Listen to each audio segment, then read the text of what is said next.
and welcome back to the program. And of course, you're watching Morning Thailand. So now it's time to get a look at some political updates for this morning. Not that serious, by the way, starting off with the gathering over the weekend.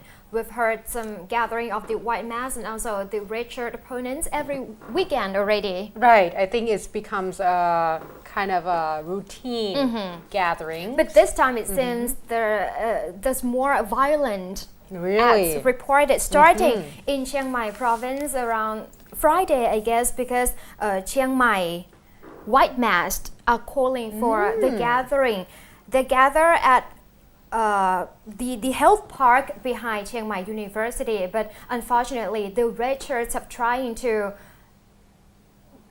interfere in this incident. The red shirts have called for their supporters together at Grand Waro Road Hotel before they marching to the health park where actually the white masks were there, and they start throwing items like garbage bags and bottles into the protest So group. not exactly a peaceful No. way of expressing themselves. Somebody were beaten up and things were destroyed and damaged, like vehicles. So escalating quite a bit there. And the bad thing is, the report says the police were there on the scene, but they did not trying to do anything to stop the red shirts from attacking their rivals. Oh, well, and the thing is, I think at this point, we have to try to learn to live with differences, in opinions. It's okay to have Exactly. it, right? It's fine. The right to express our opinions. Yeah, but seriously, that doesn't look good. And the thing is, after this incident was reported, there's a movement in the V4 Thailand Facebook page calling for white mass, upcountry, and also in Bangkok to gather to protest against the violent acts committed by the red shirts in Chiang Mai province. So yesterday we saw some rallies of the white mass, around 2,000 of them marching, starting from the Central World Shopping Center in Ratchaprasong area before they plan marching to the BAAC, the Bangkok Art and Cultural Center, but they got to pass the Royal Thai Police headquarters there on Param 1 Road. So goodness, I did not think there were that many. I was in the area, I was at the BACC meeting a friend, but I was inside the building and I've seen quite a few of the police in the building, and I thought they were having a field trip. So they stopped there in front of the Royal Thai Police headquarters for a while to protest against the police in not doing anything. Yeah, well, according to them, they didn't think that the police has done enough to actually protect their rights and so on and so forth. But the thing is, that's quite a bit, actually.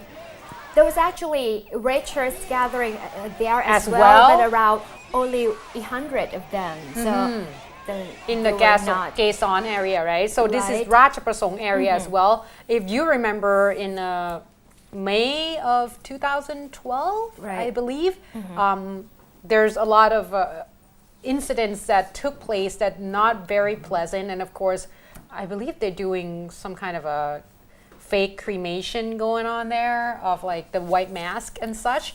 Now, just to give you a little bit updates, I did see quite a bit of the SWAT team.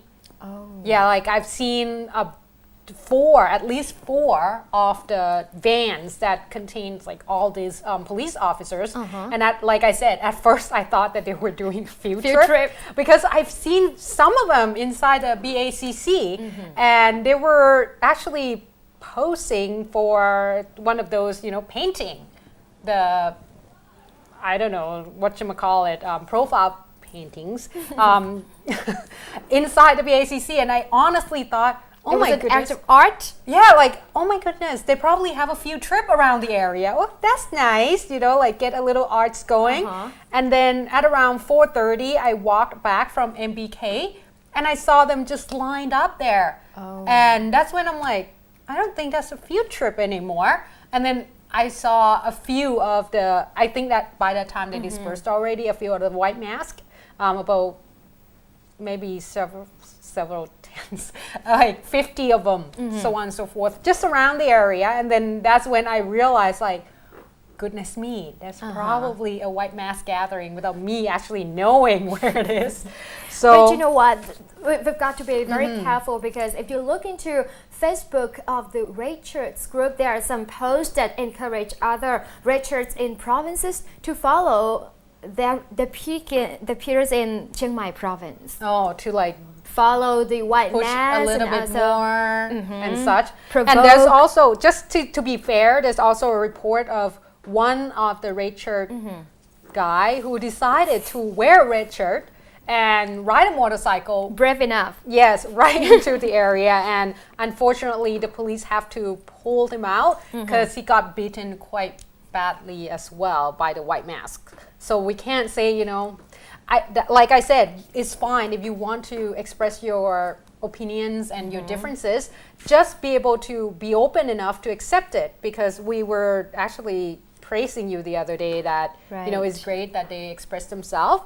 Now, just moving on to another interesting political news, of course, like we mentioned to you last week, there has been a by-election going on in Don Muang area, and of course it was Kun Than Kun Jit Itsara from the Democrat Party versus Kun Yuranan Pamon Montri from the Pheu Thai Party. Now, both are former actors, so they're both really good looking, and you know, either one of them would be really great to represent Don Muang. However, Kun Than Kun received 32,710 votes from the people in Don Muang area, while Kun Yuranan received 2,086 votes less. So it's really neck and neck. So about almost 30,000 votes that Kun Yuranan received. This is an important by-election, you know what? Because Don Muang constituency is a very big stronghold of the Pheu Thai Party. Exactly. I was surprised. Like, honestly, I thought that maybe Kun Than Kun would have a really, like, gonna have a really hard fight at this time. Right, because this would be a very close race. And it is very close for 2000, and I think about 60-something voters came out to vote. Right. So that's quite a large number. I mean, you know, we know that, I mean, come on, it's not even 100. But the thing is, in a lot of, you know, elections, people just don't come out and vote that much. But just giving, you know, Kun Sam a little bit of praise here. Kun Sam came out and say that he felt really bad that he didn't win, and he's really sorry about it because he didn't have enough time. Only 18 days, because he resigned from the party list MP post to field in this election. Because the thing is, I think it was like one of those last minute. There you go. I think that's like before the final score. That wasn't even final yet. And the thing is, Kun Than Kun has started his campaign since the last election. Remember when Kun Karun Hosakun, his candidate last time, his candidate last time has won the election. But of course, at this time, finally, Kun Than Kun is able to win this election because he has been wanting to be part of, you know, the political. Exactly, he has been helping people in Don Muang area all the way. Even when he's not an MP for the Democrat in this constituency. Right. I think during the Great Flood. Yeah, we have seen him quite a bit. And the thing is, he's really outspoken. During his time as an actor, he actually was praised by a lot of people for being, you know, a really nice guy. And a lot of people looked up to him. When he decided to host a show, a political show, a lot of people have seen another side of him. And I think that's when the Democrat parties, you know, realized that, you know what, we want you to be a part of our team. And of course, Kun Than Kun has been trying to get into the parliament for some time now. And at this point, obviously, he finally get it. And I think the picture earlier, he just have a little bit of a teary eyes there. But I believe the more interesting point is, what's going on? How come Kun Than Kun, like, because like you said, Pheu Thai Party has grabbed quite tightly in this constituency for years. I mean, we're not talking about 37 years, not just years. Exactly, like almost 4 decades. Three, 4 decades. That's a long time. Right. So this victory is not just for Kun Tan Kun to finally make a big breakthrough. It's one of those breakthrough, like a superstar breakthrough kind of thing. So I believe that for the next break, Kun Chen will tell us a little bit more about, what does it mean, which direction is going to go next. So right now we're going to take a short break, but of course Kun Chen will join us later on. Stay tuned.